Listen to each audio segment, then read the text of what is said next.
That's tickets at thewallace.org. This is a community call to action from KBLA Talk 1580 and the Black Freedom Fund.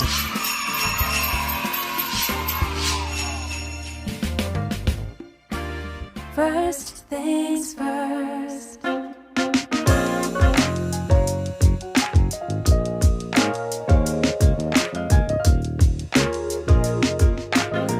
Things first, it's the DU General, Money B. I'ma put you up on the schedule, 6 to 9, 8 weekdays, not 2 and 7. Let's go. We got a lot to talk about, so much to pedal through. Unapologetically progressive. Tune to KBLA 1580 to get the mess. We're your ancestors' favorite radio station. First black on talk radio, left side of the nation. Me and Dominique the Prima go way back. Tag Smiley making sure the station stays black. Discussing all the issues in our community. We're hosted black and brown and others find unity. So let's talk about it. Maybe we can improve it. Digital underground, always down with the movement. So we tune in. The first things first with the queen of Black Talk Radio, Dominique the Prima. Go sis. First things first.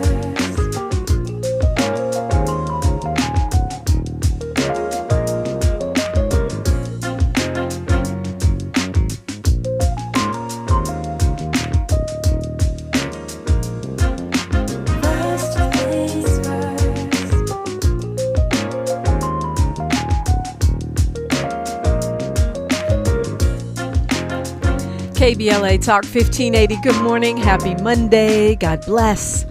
I'm Dominique DePrima. The show is called First Things First, and my very first thing today and every day is giving thanks and giving praises and asking for blessings from God, asking for the blessings of the ancestors and the elders.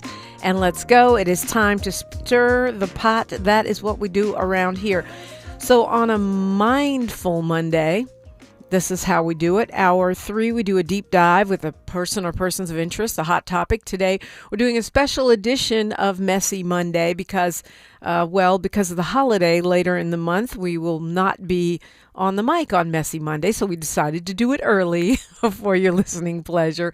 Not only that, next week I'm doing something super special, which is we're doing a 2-part thing with Ashra Kwesi, the Afrocentric chematologist, Egyptologist, historian. So he'll be joining me a week from today. So there will be no Messy Monday. It will be sort of more of a Know Thyself Monday. So we're doing that today. Looking forward to talking with Darlene Burke from the organization 10 Toes In. And then, of course, hour 2, we'll open up the phone lines. Well, they're always open, but we'll extra open them up for our national conversation after we do Mindful Monday, where we get ourselves together, gather ourselves with mind, body, and spirit in alignment and on intention with Sahara Ali, who, of course, is a sound bath specialist and a meditation instructor. But in hour 1, we are looking left. What's going on the left coast, west coast side of town, the Pacific Ocean, and LA County and beyond, with an award-winning Gen X journalist. She's also a delegate for the LA County Democratic Party, a fashion influencer, and so much more. Jasmyne Cannick, good morning. Good morning, Dominique. I would bring you coffee, but I'm too Don't lazy. worry, I got it. you got it covered. You got it covered. You know, it just hit me this morning. Well, not this morning. I want to say over the weekend. It really hit me that we are in election season. I had received, Yes. Sherry Bell was working on raising money for Shirley Weber, our Secretary of State, who's running for re-election, and all of the campaign emails are starting to come in and flood my inbox. And it just hit me. 2026 is going to be a monster. It is. And that, we as voters have a responsibility to be paying attention. As I often tell folks, you don't start running for office the year of your election. You start 1-2 years out. You look at Governor Newsom, who we all know wants to be president, and he has been started running, right? Mm-hmm. So so folks need to be paying attention because it's not just what's going on in D.C. We have a lot of things that are going to be on the ballot. right here in our own zip code, in our own backyards that are super important. We're going to be weighing in on the next sheriff. We will be weighing in on the next city attorney.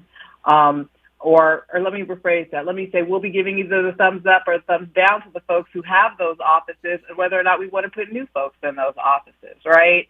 So, we have our mayoral election. And so, yeah, there is a lot of fundraising going on. I'm quite involved in the middle of that on some campaigns as well. And I was just thinking, Dominique, before before we got on the air, how I wish we had finally taken money out of politics. I wish we had taken that aspect out of it.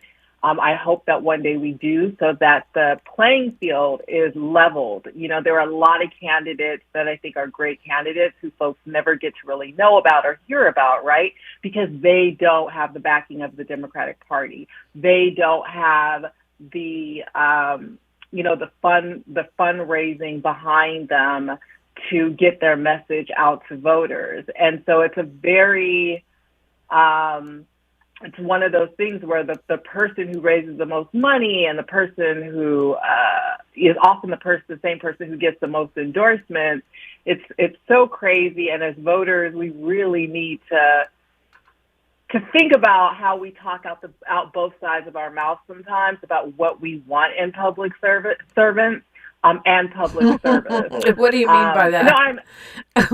Because there's actually like a little editorial that I'm going to publish today, just basically talking about, and this sort of ties into it, the idea that, it's not an idea, it's a fact. We've turned politicians into celebrities, right? Yeah. So we say we want one thing out of politicians. We want them to return our calls. We want them to do what we sent them there to do, no matter what the office is. But then we turn around and roll out the red carpet and then get mad when they treat us like celebrities, right? When you got to go through their handler. You can't talk to them directly. You can't do, and it's like we created that environment. And I look at elections much in the same way. It's like, as voters, we say these are the types of people that we want in office. We want the AOCs and the Jasmyne Crockett's and these different folks who are willing to speak up.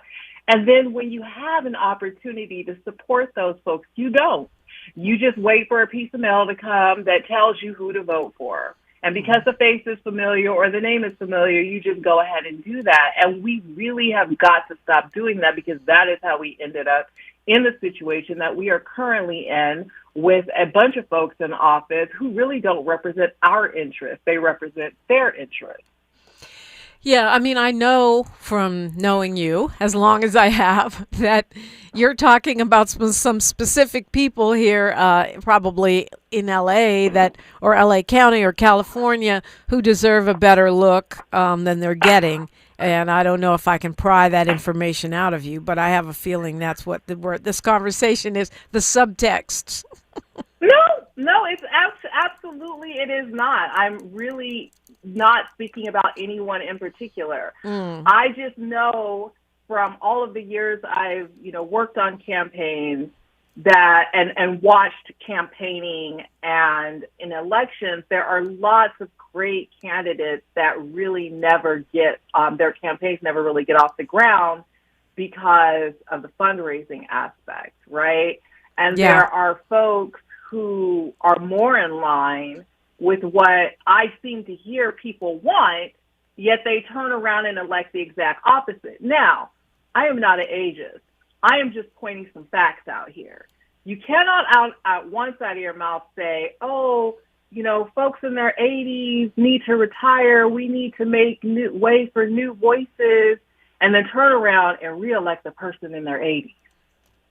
Well, make it make sense. I mean, I get that you're not an ageist, and I know that I'm not, but I think we got to get to somehow competence and fitness for office rather than just chronological age. Because I'll take a 90-year-old Maxine Waters over an 80-year-old Donald Trump any day. And it's not just the policies. I'm talking about competence. I'm talking about how sharp she is, how, like, some people at 85 can walk the Kingdom Day Parade in stilettos and, like, break down policy, with clarity of mind. Others can, be nodding off at Mar-a-Lago looking like, they're not even listening when they're getting their own daily briefing. So to me, it's about competence more than age. And sadly, those things are often intertwined. Yeah, I'll give you that. They're often, but not always. I mean, because we have some people that are dumb as a can of paint that are young. I mean, Carolyn Levitt is young, and she's an idiot. I mean, I don't call names. No. She acts like an idiot. Let me take that back. I call names. She's an idiot. Now, here's the thing. I mean, look, how many times have we seen Mitch McConnell freeze? How many times have we seen, folks who can barely walk into the Capitol? Like, there's a lot going on there. But my point, not pointing out specific people, is just the idea that we say we want new voices, but we don't make a way for new voices. Yeah. And so voters need to really pay attention to folks who are out there running. Not everybody who's running is fit for office, but you do have some candidates out there who everybody at some point is a new name, right? Is a new candidate, is someone, 10 years ago, no one had heard of Jasmyne Crockett or AOC, right? So there are, folks out there who are, ready to step forward. And we have this crowded field. We have this situation, which I think is really unfortunate. Particularly, I see this a lot in the Black community, where folks just don't want to retire and move over and make way and mentor and, really have a legacy, because a legacy that shouldn't die with you, right? A legacy is supposed to continue on. And in order to have a legacy, you should be mentoring someone, right? And at the same time, and I say this with my whole entire chest, none of these seats are hereditary. I don't care who you are. You don't get to turn around and say, this is the person who should replace me. None of the seats are hereditary. We do not pass seats down in families. Folks need to get out there and earn the respect and the vote of the voters, right? Yeah, I agree with that. But isn't that, I mean, are you being a little unfair too? Because on the one hand, you say these people need to mentor people and do secession, but on the other hand, you're saying nobody gets to inherit a seat. I mean, they don't. You still have to work for it. You have to work for it. Like, I watch and you watch people walk into seats all the time without ever doing the work, just because of the people who are behind them. Mm-hmm. That is not the way it should be. Folks should actually be out here doing the work to earn the vote, not just earn the endorsements and raise the money. And again, it goes back to this celebrity culture that we have cultivated in America. We, like I said, we say out of one side of our mouth that we want public service, but everything we do says otherwise, because we treat elected officials like A-list talent stepping onto the Oscars at, a red carpet, glam team, photo ops, curated vibes, fan culture, merch, everything. And then we get mad. We get mad when they treat us, like I said, like celebrities, like the celebrities that they are. Well, Jasmyne Cannick is here, and you're welcome to engage with us. I'm Dominique DePrima. You can reach us at 800-920-1580, 800-920-1580. We're unapologetically outspoken, unapologetically progressive. KBLA Talk 1580. She's reclaiming her time on KBLA Talk 1580. More First Things First with Dominique DePrima when we come forward. If you've been diagnosed with moderate to severe plaque psoriasis, this is what it sounds like to be a million miles away. Imagine being a million miles away. Tremfya, guselkumab, taken by injection, is a prescription medicine for adults with moderate to severe plaque psoriasis who may benefit from taking injections or pills or phototherapy. With Tremfya, clearer skin is possible. In clinical trials, at least 70% of patients saw at least 90% clearer skin at 16 weeks. Results may vary. Tremfya is also indicated for adults with active psoriatic arthritis. Serious allergic reactions and increased risk of infections and liver problems may occur. Before treatment, your doctor should check you for infections and tuberculosis. Tell your doctor if you have an infection, flu-like symptoms, or if you need a vaccine. Ask your doctor about Tremfya. Call 1-800-526-7736 or visit tremfya.com. We've got a lot to talk about. Hi, I'm Zoe Williams, a.k.a. the Voice of Reason, encouraging you to join me weekdays from 7 to 9 p.m. for the world's most intriguing relationship radio roundtable. Every night, I facilitate and encourage our loyal listeners to participate in the most engaging relationship discussions you'll hear anywhere. So make it a point to rendezvous with me, Zoe Williams, the Voice of Reason, Monday through Friday, 7 to 9 p.m. Pacific Standard Time. Trust me, your relationships will never be the same. The VOR is on fire tonight. Unapologetically progressive. KBLA Talk 1580. We've got your black.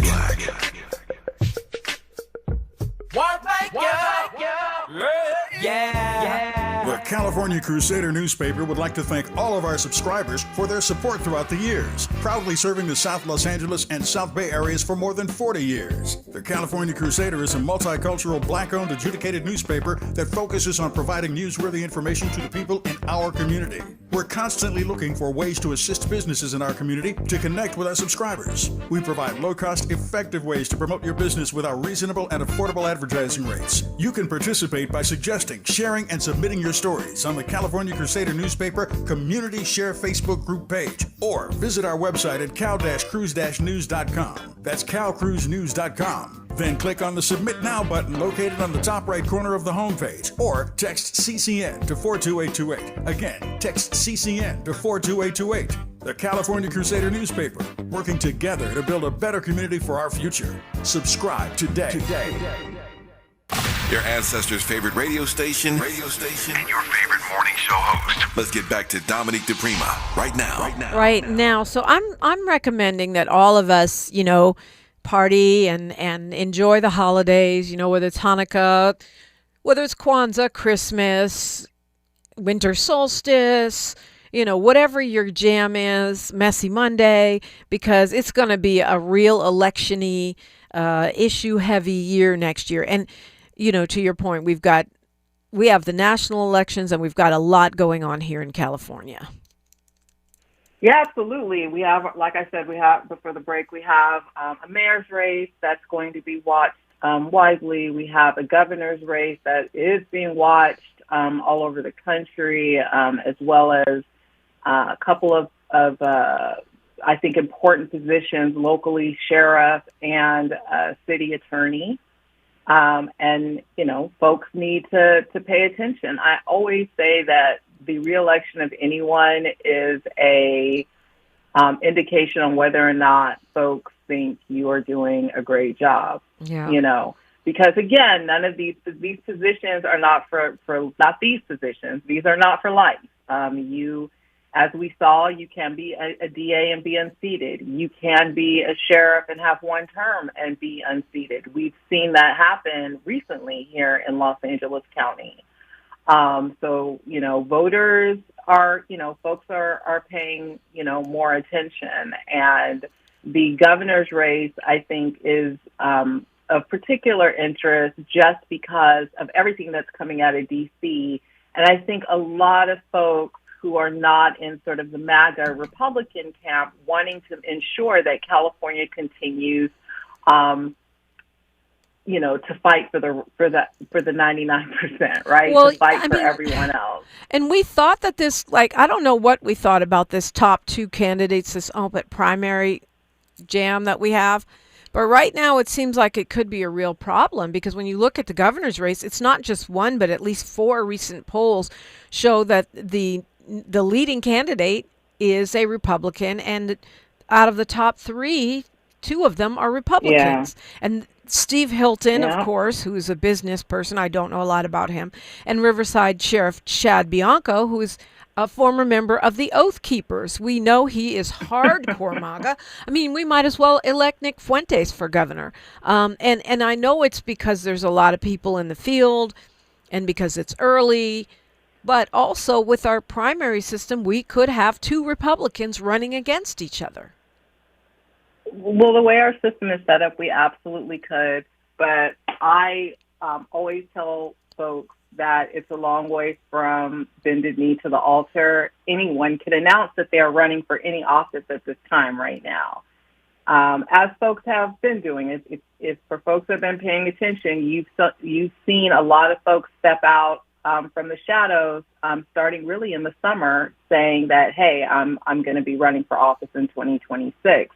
Why? Because they use the time from now until what we call like the filing time to raise money, gather signatures, and actually get on the ballot. Like I said, I could say I'm running right now and open a committee to raise money. But am I on the ballot? Absolutely not. Not until I fill out the paperwork and I actually qualify to be on that ballot, meaning I collect the requisite signatures, everything that, I need to turn into the county recorder clerk's office.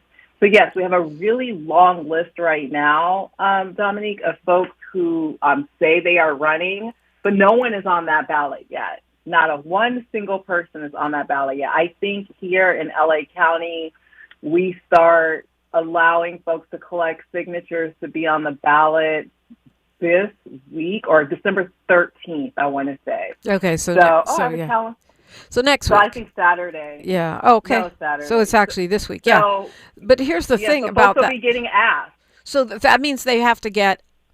It's quite a few signatures actually to get on the ballot. So a lot of people who say they're running. Depending on what you're running for. Right. Well, yeah. A lot of people who say they're running just won't make it because those have to be verified signatures. You just can't sign it over and over again.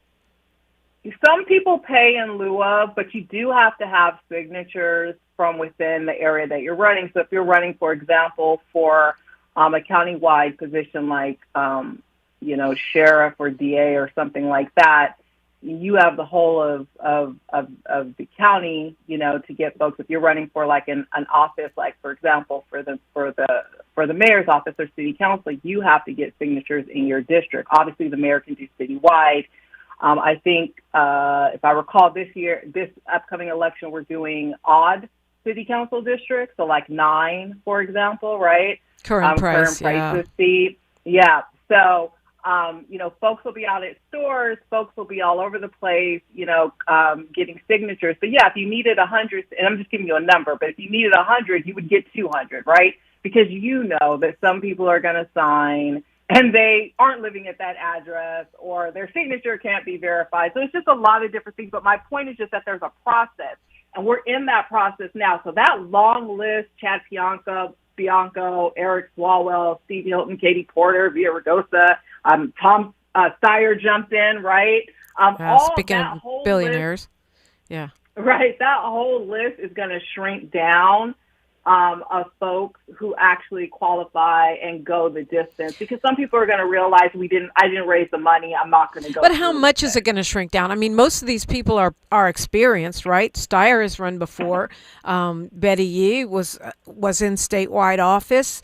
Via Ragosa's run for governor before. Like Becerra was at the secretary level. I mean, Tony Thurman is, a holder of statewide office. I mean, these are not inexperienced folks. So I would imagine that most of them will be able to get those signatures, no? I think we're going to see some drop-off. I hope so. I wish a bunch of Democrats would sit the heck down right now. Like, why even go through this process? We should not have to be sitting here wondering if we're going to have 2 Republicans in the general election. We shouldn't even have to worry about that.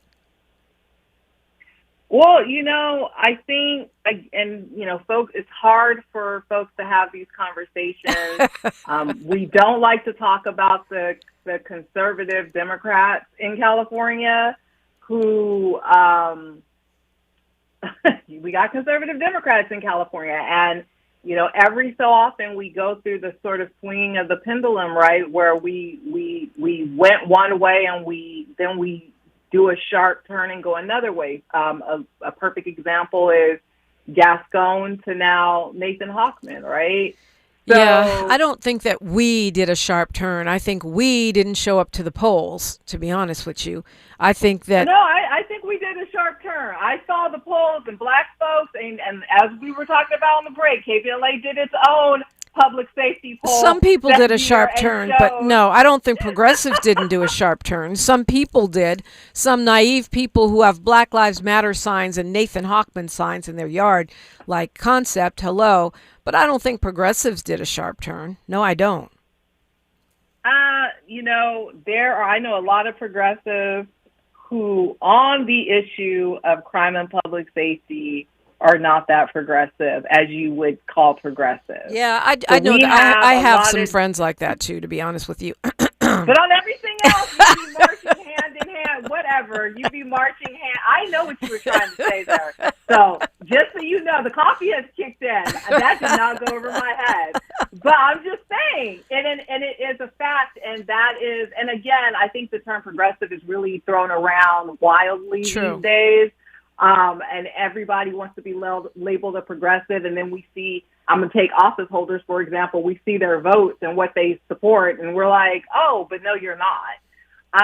So, that can be taken a bunch of different ways, too. So I just think we're in this time period in California where there's a lot going on, and folks, we don't have a good history of looking at the big picture. We tend to look at, what's affecting us in this moment right now. We do not look at how things are as evident, with Trump being elected. We don't look at what's going to happen if we allow certain things to happen. And I don't think that thought, Jasmyne Cannick. Republican.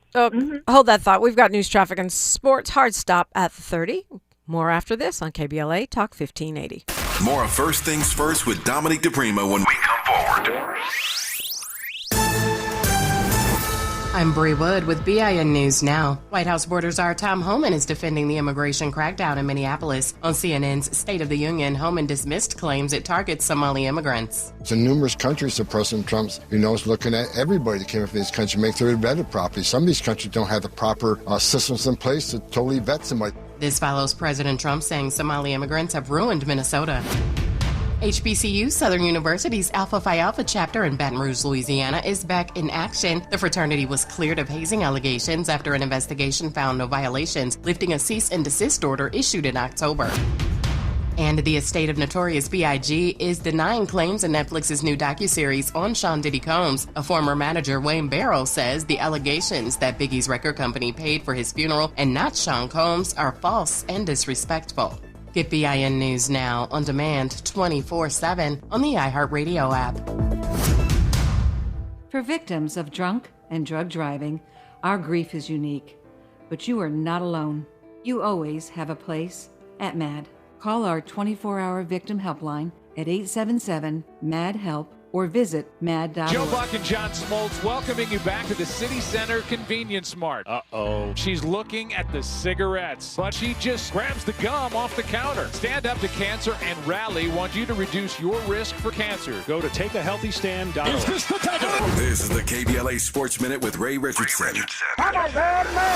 The Rams have the best record in the NFC after pounding the Arizona Cardinals Sunday 45-17. The win puts the Rams at 10-3, a game ahead of the Chicago Bears, who lost to Green Bay Sunday. 3 more touchdown passes for Rams quarterback Matthew Stafford. The Rams had 530 yards in total offense. The 8-4 Chargers are at home tonight against the Philadelphia Eagles at SoFi. Chargers quarterback Justin Herbert is going to start tonight, 1 week after having surgery to repair a fractured bone in his left hand. Tavis Smiley's Indiana Hoosiers are the #1 seed in the college football playoffs. Undefeated Indiana beat Ohio State Saturday for the Big Ten Conference Championship. Indiana will have a first-round bye. They will play the winner of the December 19th Oklahoma-Alabama game on New Year's Day at the Rose Bowl. Each school in the 12-team playoff bracket will receive $4 million.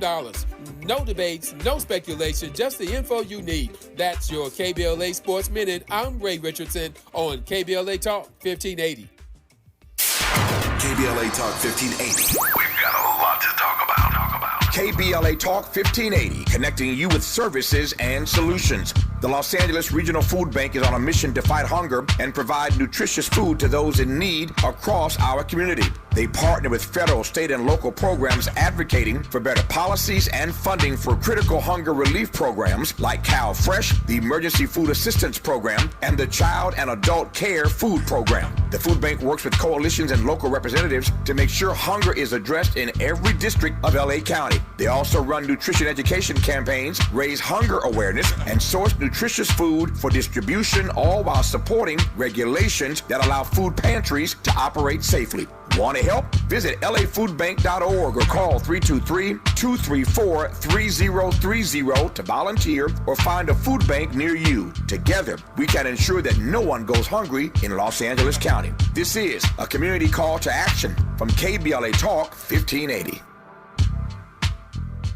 Roger and Tracy saved over $18,400. Cynthia was recovering from a family tragedy and saved over $10,300. If you are drowning in debt, then call Debt Blue. Debt Blue is a professional debt negotiation firm with over 20 years of experience helping people pay back a fraction of what they owe. Learn how to cut your debt up to half or maybe more. Be debt-free in 24 to 48 months, even with bad credit. With an A+ rating from the BBB, you can rest easy knowing Debt Blue is going to deliver guaranteed debt reduction. Debt Blue offers a success guarantee. You pay nothing unless your debt is reduced or completely resolved. That's right, you save money or it's free. Call now for significant debt relief and a free consultation. 800-200-8879. That's 800-200-8879. You don't have to declare bankruptcy. This program works if you owe $10,000, $20,000, or even $100,000 in debt. Call for your free consultation today.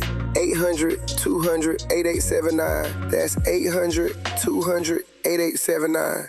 The holidays mean more travel, more shopping, more time online, and more personal info in more places that could expose you more to identity theft. But LifeLock monitors millions of data points per second. If your identity is stolen, our US-based restoration specialists will fix it, guaranteed, or your money back.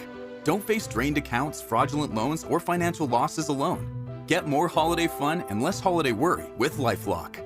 Save up to 40% your first year with promo code NEWS. Visit lifelock.com. Terms apply. Your ambition just met its match with Robinhood.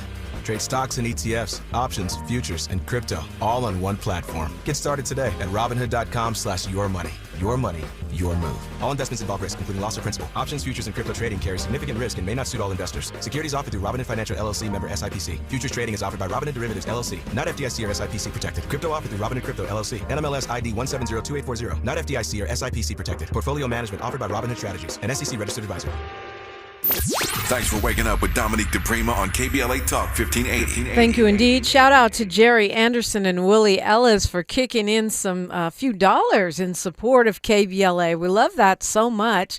We are a business, and as a startup in this kind of media environment full of giant monsters, it's nice to have someone supporting our David to their Goliath. Jasmyne Cannick is with me. She is a Gen X award-winning journalist and a LA Democratic Party, LA County delegate.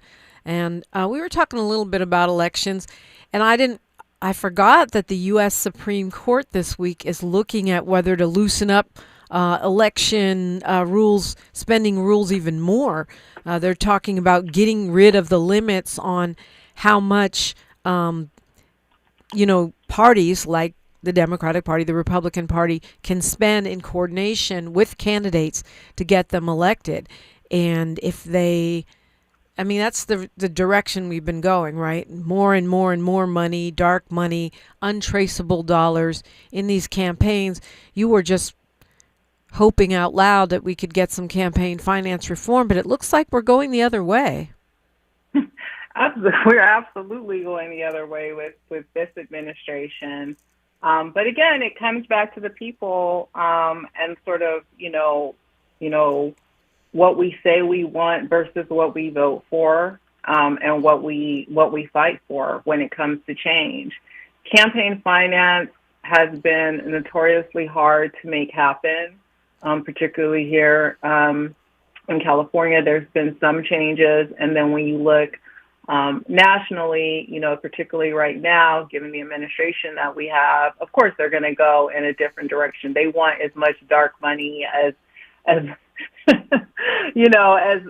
much. And again, people need to understand what this money is being used for. It is being used to influence you. Yeah, exactly. I didn't realize that. It's all designed to influence you. I did not realize that in California Senate races, they can spend up to 3.9. A party can spend up to 3.9 million in coordination with a candidate for a Senate race, and you need more than that. Like they're fighting to loosen it up more than that. That's amazing to me. Every single election cycle, the amount of money that a candidate must raise to become viable goes higher and higher and higher. Yeah. And it is very, like I said earlier, it's very frustrating when you do have some really good candidates who just can't get that momentum behind them, just in terms of fundraising, because really it comes down to how much money you can raise for the party and for other folks to take notice of you and consider you to be, and see my air quotes, a viable candidate. Yeah. And we have a lot of folks that turned into viable candidates that once they got into office, right, and then turned out to be quite problematic.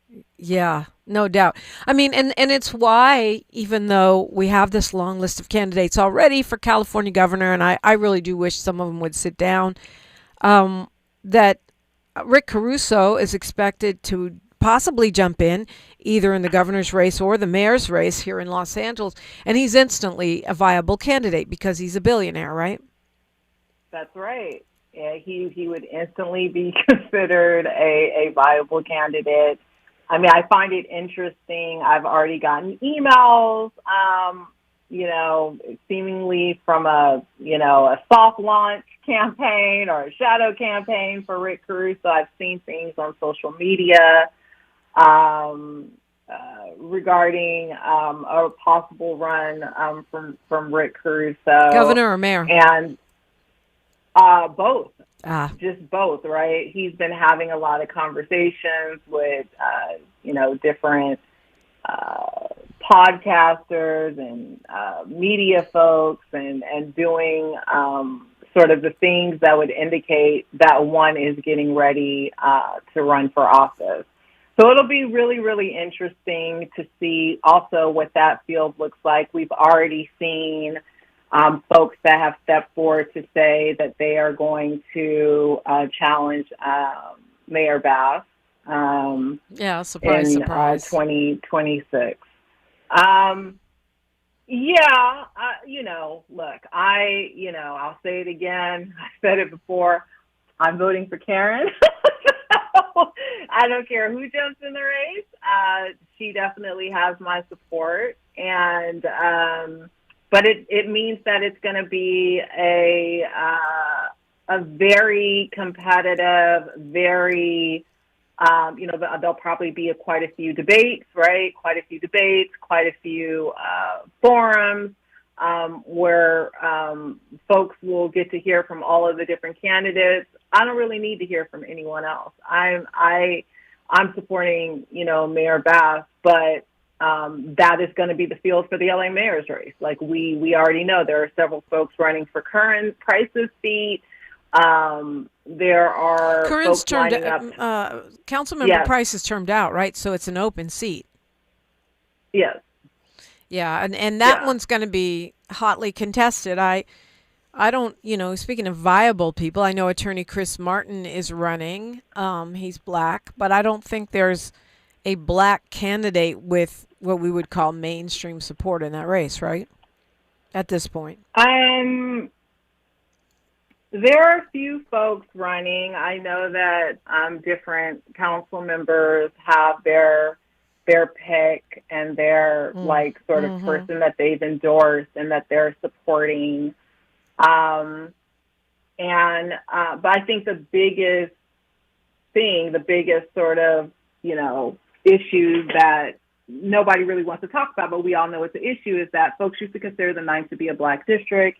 it has not been a majority Black area in quite some time. Does not mean it can't be represented by someone who's Black. Clearly, we've had Councilmember Price in that office for the past 12 years, but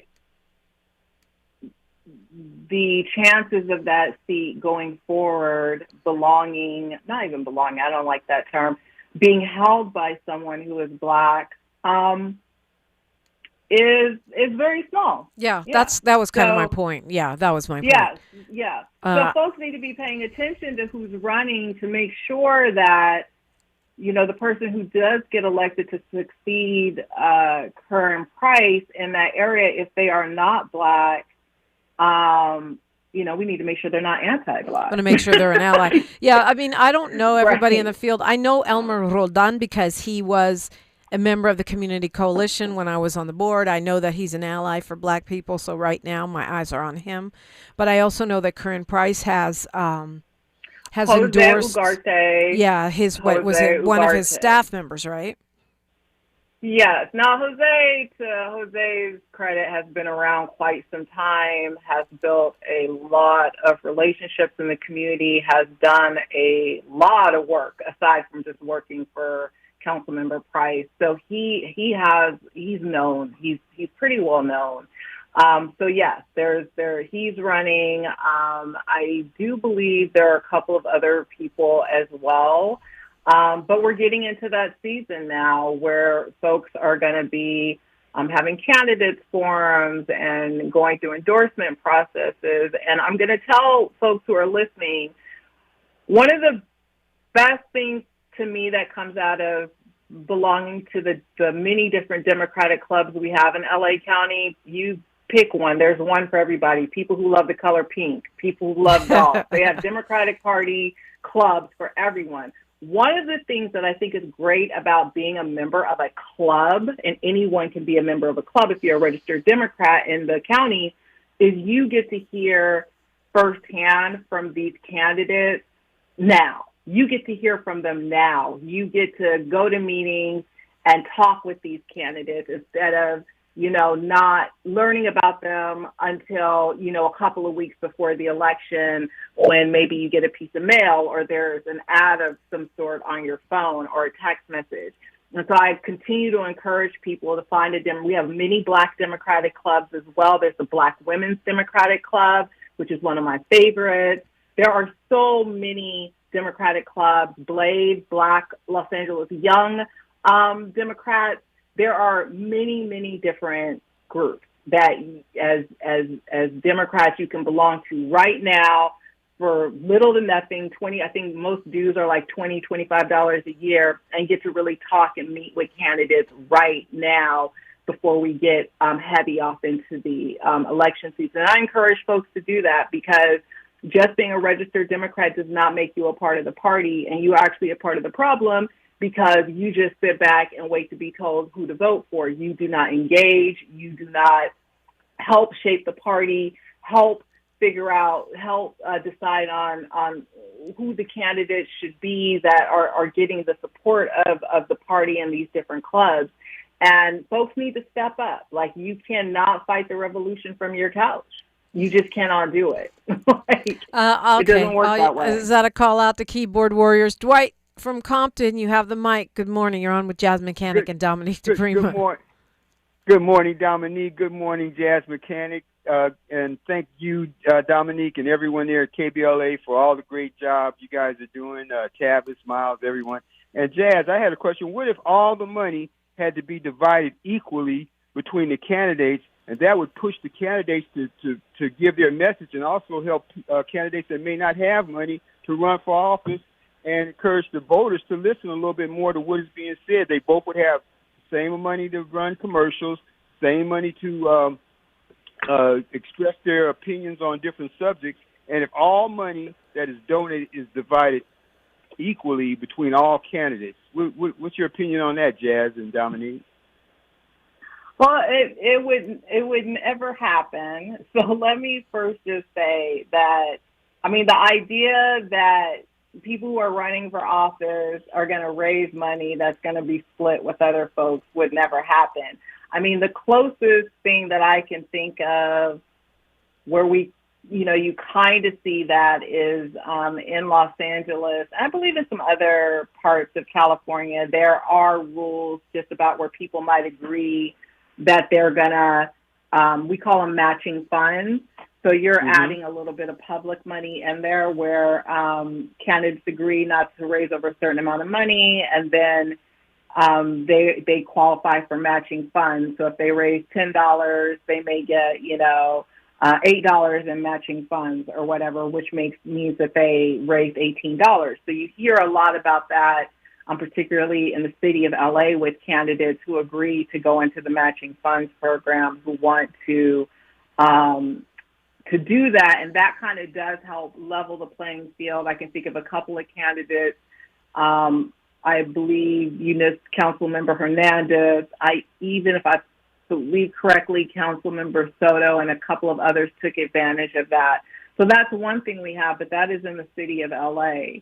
And to be clear, but even with that, you could opt into the matching funds program, so you would have a limit on how much you could raise, and you could be running against a billionaire who has deepest pockets, so it doesn't affect every candidate in any particular race, just to be clear. Absolutely. It's meant to reduce the reliance on large donors, but then we're in California and we still have independent expenditures, right? That outside money that folks can organize and raise on behalf of whoever they want to. And so I think, again, voters just need to figure out what type of campaigns we want to see. And I think the easiest way is to take this fundraising and this money part out of it. What that looks like exactly, I don't know, but I think it would then involve, public money being used for candidates who qualify and folks just being able to use that money and not raise additional funds. And I just think that is going to level the playing field. I think that our playing field is so heavily favored in terms of those who have money. It's and can raise money. It's rigged in for the rich. Or give themselves money. Yeah, it's rigged for the rich. And the only way that's going to happen is if it's the law. Because I think you're right. They're not going to cooperatively do it. But if they have no choice, they will. We'll continue this conversation when we come forward on KBLA Talk 1580. A safe place to go loud. A great place for progressive politics. KBLA Talk 1580. Find what you love what you find. A total wine and more. There's so much waiting for you. Spirits and beer, thousands of wines. Guides in the know and prices so low. It just might blow your mind. You're gonna find what you love.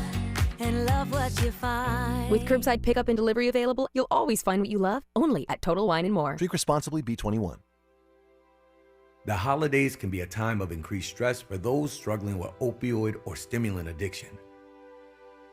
They can also be a time for pause, reflection, opportunity, and new beginnings.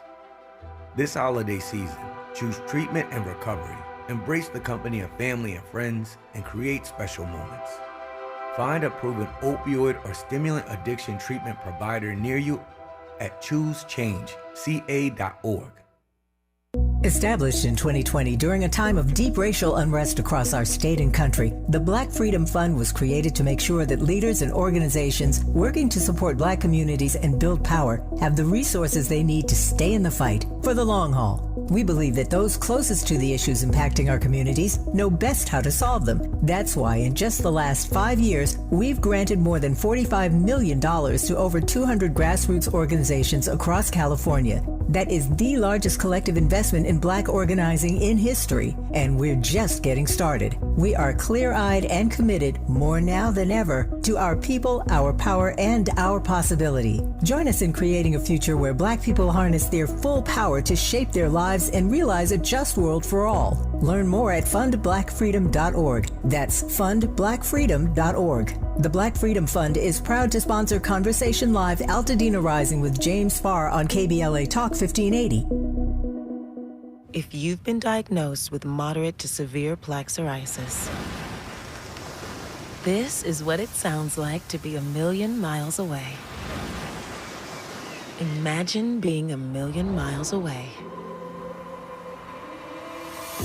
Tremfya Kuselkumab, taken by injection, is a prescription medicine for adults with moderate to severe plaque psoriasis who may benefit from taking injections or pills or phototherapy. With Tremfya, clearer skin is possible. In clinical trials, at least 70% of patients saw at least 90% clearer skin at 16 weeks. Results may vary. Tremfya is also indicated for adults with active psoriatic arthritis. Serious allergic reactions and increased risk of infections and liver problems may occur. Before treatment, your doctor should check you for infections and tuberculosis. Tell your doctor if you have an infection, flu-like symptoms, or if you need a vaccine. Ask your doctor about Tremfya. Call 1-800-526-7736 or visit tremfya.com. This is KBLA Talk 1580, where hate meets a scholarly match.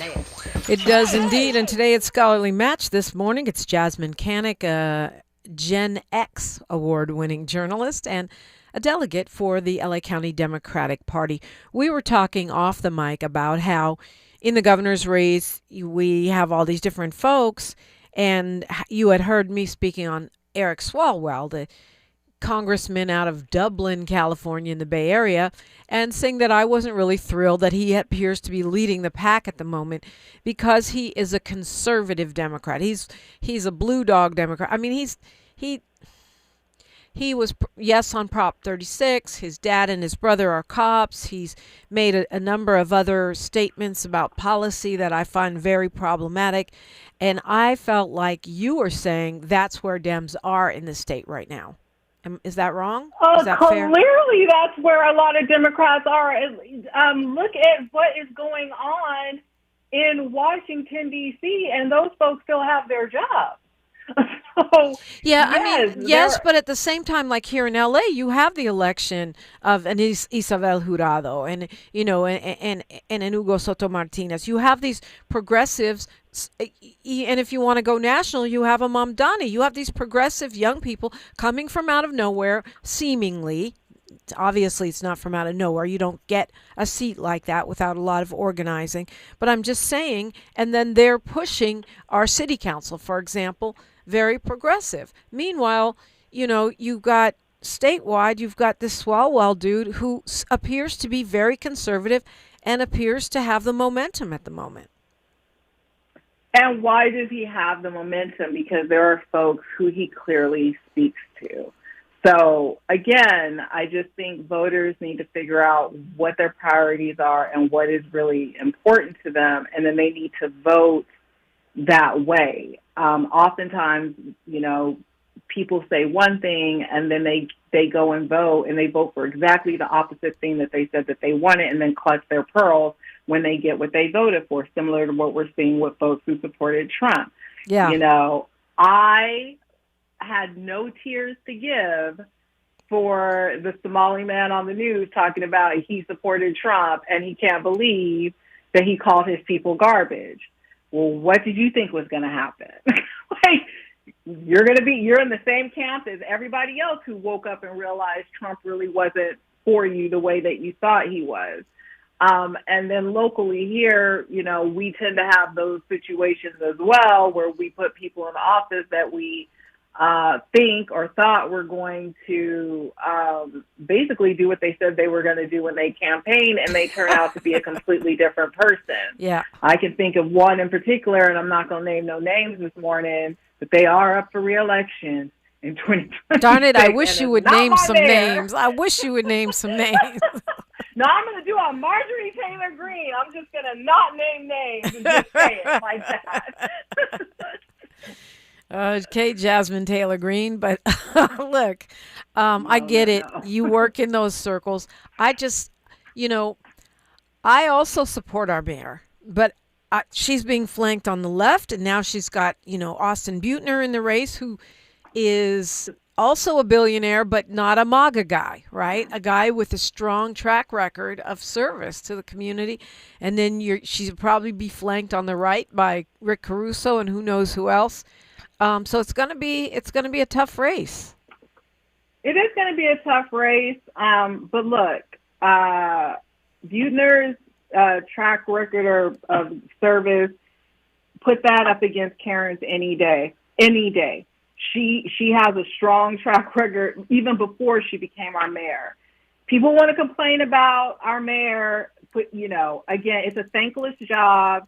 I'll tell you this, she has done to me more than Garcetti did. She has been a better mayor That's a low than Garcetti bar. was. That's a low bar. I know, right? Okay, I need something more convincing than that. She inherited a city that was in the middle of a crisis. No doubt. And she led with compassion and grace. And I think there are a lot of people who are complaining who could not do the same if they were in her shoes today.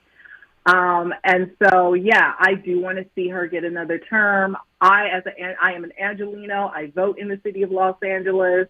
Do I think everything is perfect? No. Do I agree with 100% of the things she says and does? Absolutely not. But I do like the direction that she's taking our city and the commitment that she has. And I remind folks all the time, she did not have to run for mayor. She was sitting pretty in Congress. Yeah, no. She was sitting pretty. She did not have to run for she was in a seat with no term limit. Yeah. In a seat with no term limits, right? And sitting pretty, and is now the mayor with term limits, fighting every single day. They can only serve 2 4-year terms. And according to Ballotpedia, 12 people are running for mayor. I don't know who those 12 people are, but according to Ballotpedia, it's 12 of them, and they don't list them, so... Yeah, because again, it's a long way from bending knee to the altar. They have to qualify. Anybody can say they're running for mayor right now, but you have to qualify to be on that ballot. We're about to get into that process. Folks are going to get their signatures. They're going to qualify, and we'll really see at that point who the candidates are. Well, Jasmyne Cannick, it is always a pleasure to talk with you. Remind them how to follow your writings. I don't. It's so sad. I don't write that much because everybody likes video and wants you to talk. So my website is I Am Jasmine, and you could find me. Google Jasmyne Cannick. I'm on all of the platforms: YouTube, Instagram, Facebook. I'm not on X though. You will not find me on X. You might find my handle, but I don't use it anymore. All right, Jasmine. Well, I guess next time you come back, we'll talk about Tawanda. If you want to learn more, just go to her social media. Jasmyne Cannick, thank you so much. Thank you for having me. All right. We'll be doing our Mindful Monday and open phone lines next on KBLA Talk 1580. KBLA 1580 Santa Monica. I'm Bree Wood with BIN News Now. White House Boarder Tom Homan is defending the immigration crackdown in Minneapolis. On CNN's State of the Union, Homan dismissed claims it targets Somali immigrants. In numerous countries, President Trump's, is looking at everybody that came from these countries, make sure they're vetted properly. Some of these countries don't have the proper systems in place to totally vet somebody. This follows President Trump saying Somali immigrants have ruined Minnesota. HBCU Southern University's Alpha Phi Alpha chapter in Baton Rouge, Louisiana is back in action. The fraternity was cleared of hazing allegations after an investigation found no violations, lifting a cease and desist order issued in October. And the estate of Notorious B.I.G. is denying claims in Netflix's new docuseries on Sean Diddy Combs. A former manager, Wayne Barrow, says the allegations that Biggie's record company paid for his funeral and not Sean Combs are false and disrespectful. Get BIN News Now on demand 24/7 on the iHeartRadio app. Joe Buck and John Smoltz welcoming you back to the City Center Convenience Mart. Uh-oh. She's looking at the cigarettes, but she just grabs the gum off the counter. Stand Up to Cancer and Rally want you to reduce your risk for cancer. Go to takeahealthystand.org. Is this the This is the KBLA Sports Minute with Ray Richardson. The Rams have the best record in the NFC after pounding the Arizona Cardinals Sunday 45-17. The win puts the